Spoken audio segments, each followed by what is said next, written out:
পোকোর flagship killer smartphone, তার সাথে nothing এর লক্ষ টাকার স্মার্টফোন সহ টেকনো আর ইনফিনিক্স এর 10 থেকে 20,000 টাকা দামের গরিবের আইফোন খাতা ফোনগুলো এই জুলাই মাসে চলে আসবে।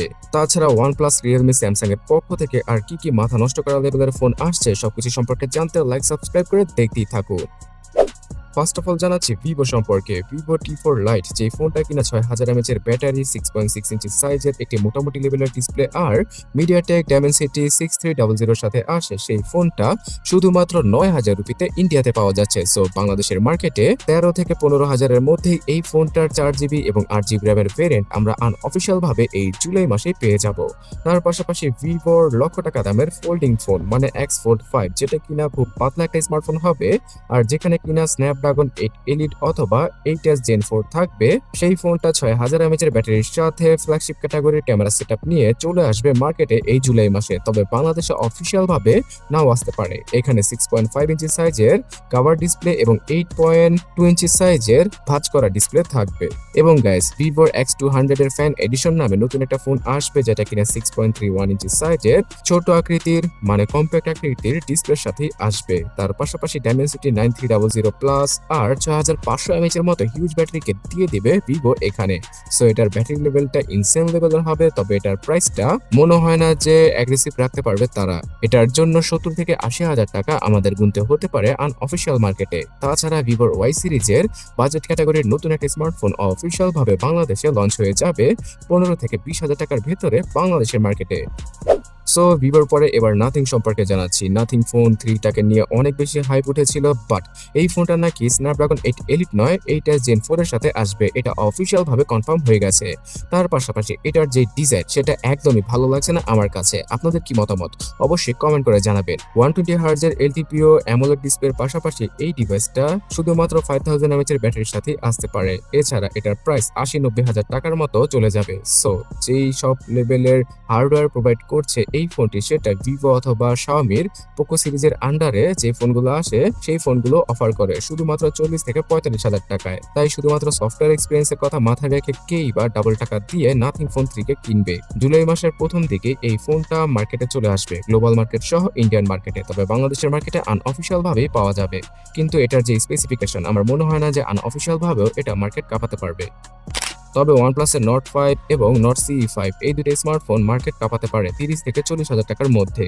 নট 5 এর মধ্যে পাওয়া যাবে স্ন্যাপড্রাগন 8s Gen 3 এবং নট CE5 এই ফোনটাতে ইউজ করা হবে ডাইমেনসিটি 8350। 6000 mAh এর ব্যাটারি অথবা 6500 mAh এর ব্যাটারির সাথে আসা এই ফোনগুলো পাওয়া যাবে জুলাই মাসের 8 তারিখ থেকে ইন্ডিয়ান মার্কেটে। আর বাংলাদেশের মার্কেটে আমরা 15 কি 20 তারিখে মানে জুলাই মাসের 20 তারিখেই এইগুলো আনঅফিশিয়াল ভাবে 30 থেকে 40,000 টাকার ভেতরে পেয়ে যাব। তবে যে ফোনটা কিনা সবচেয়ে বেশি স্পেসিফিকেশন দিয়ে দিচ্ছে অল্প টাকার ভেতরে, সেটা হচ্ছে গিয়ে Poco F7 Snapdragon 8s Gen 4, 7550 mAh এর ব্যাটারি এবং 90 ওয়াটের চার্জিং স্পিড। এই সকল কিলার লেভেলের স্পেসিফিকেশন শুধুমাত্র 40,000 টাকার ভেতরেই দিয়ে দিচ্ছে পোকো। ইন্ডিয়ান মার্কেটে শুধুমাত্র 30,000 রুপিতেই পাওয়া যায় এটা। তার উপর দিয়ে UFS 4.1 ক্যাটাগরির ইন্টারনাল মেমোরিকে ইউজ করেছে তারা। পেছনের ডিজাইনটা পুরোপুরি গেমিং একটা ভাইব দেয়, তবে নর্মাল ডিজাইনের সাথে আসা Redmi Turbo 4 Pro স্মার্টফোনটা আমার কাছে বেশি ভালো লাগে। তো আপনাদের মতামত কি একরকম? অবশ্যই কমেন্টে জানাবেন। রিয়েলমির 14 সিরিজটা কয়েক মাস আগে লঞ্চ করা হয়েছিল, এরই মধ্যে রিয়েলমি 15 সিরিজটা এই জুলাই মাসে চলে আসবে। 15 এবং 15 Pro আর Pro Plus এই দুটো স্মার্টফোনে কোয়াড কার্ভ এজের ডিসপ্লে পাওয়া যাবে। ডাইমেনসিটি 8350 এবং 8400 এই দুইটা চিপসেটের সাথেই Pro এবং Pro Plus দুটো স্মার্টফোনকে নিয়ে আসবে রিয়েলমি।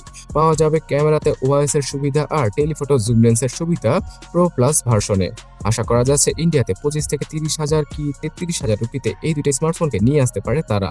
বর্তমানে রিয়েলমির নাম্বার সিরিজটা তেমন একটা চলেই না, বিকজ তাদের যেই একটা মোটিভ ছিল কম টাকার মধ্যে ভালো ভালো স্পেসিফিকেশন প্রোভাইড করা, সেটা এখন আর তারা করছে না। শুধুমাত্র তাদের নার্জো সিরিজের ফোনগুলো দু একটা ভ্যালু ফর মানির স্মার্টফোন হিসেবে মার্কেটে আসে।